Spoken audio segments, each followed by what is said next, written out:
লক্ষ লক্ষ বছর আগে পৃথিবীতে ছিল এমন কিছু প্রাণী যাদের আকার ও আকৃতি ছিল এখনকার যে কোনো প্রাণীর চেয়েও ভয়ঙ্কর ও বিশাল। আর এরাই হলো ডাইনোসর। ডাইনোসর ছিল এক বিশাল প্রকৃতির সরীসৃপ প্রজাতি একটি প্রাণী, যা আজ থেকে প্রায় 23 কোটি বছর আগে এই পৃথিবী শাসন করত।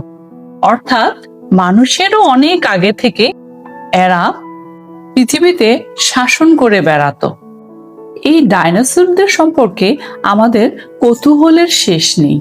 আর এই ডাইনোসর ছিল প্রায় 1000+ প্রজাতির। কিছু কিছু ডাইনোসর ছিল মুরগির মতো ছোট, আবার কিছু প্রজাতি ছিল বাসের মতো অথবা বাস থেকেও বড়। প্রশ্ন যাচ্ছে না যে এই ডাইনোসরদের বাস কোথায় ছিল? ডাইনোসররা সব মহাদেশেই বাস করত, এমনকি আন্টার্কটিকাতেও বাস করত।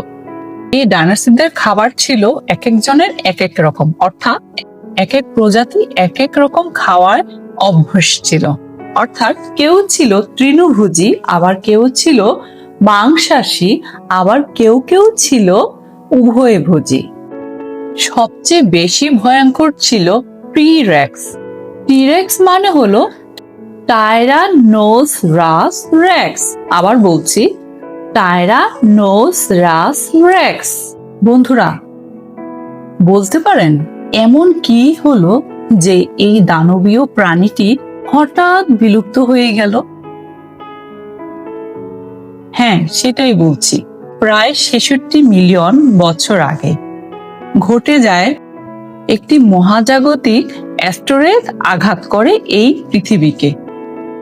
তারপর ভয়ঙ্কর আগুন, ধুলোবালি, তাপ সবকিছু মিলে ধ্বংস হয়ে যায় এই দানবীয় প্রাণীটি, অর্থাৎ ডাইনোসর।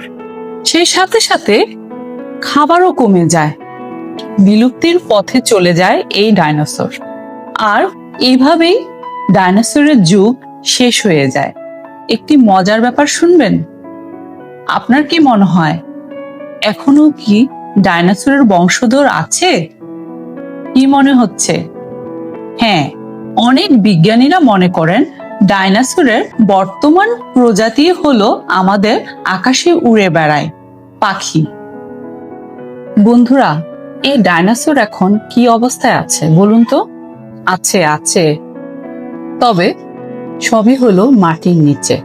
হ্যাঁ, মাটির নিচে ডাইনোসরের শরীর ফসিল অবস্থায় আছে। আর বিজ্ঞানীরা তা দেখেই ধারণা করতে পারে তাদের শরীর, খাবার, আকার, আকৃতি সম্পর্কে। পৃথিবীতে তারা আজ নেই, কিন্তু এই পৃথিবী যতদিন বেঁচে থাকবে ততদিনই থাকবে এই ডাইনোসরের রহস্য। অর্থাৎ যুগ যুগ ধরে চলতে থাকবে এই ডাইনোসরের রহস্যগুলো। এই ডাইনোসর থেকে আমরা শিখতে পারি পৃথিবী সবসময় একই রকম থাকে না, পৃথিবী সবসময় একইভাবে চলতে থাকে না, সবসময় বদলায়। আজ এখানেই শেষ করছি বন্ধুরা। চলে আসবো নতুন দিনে নতুন কোনো টপিকে। সে পর্যন্ত ভালো থাকুন। Bye bye.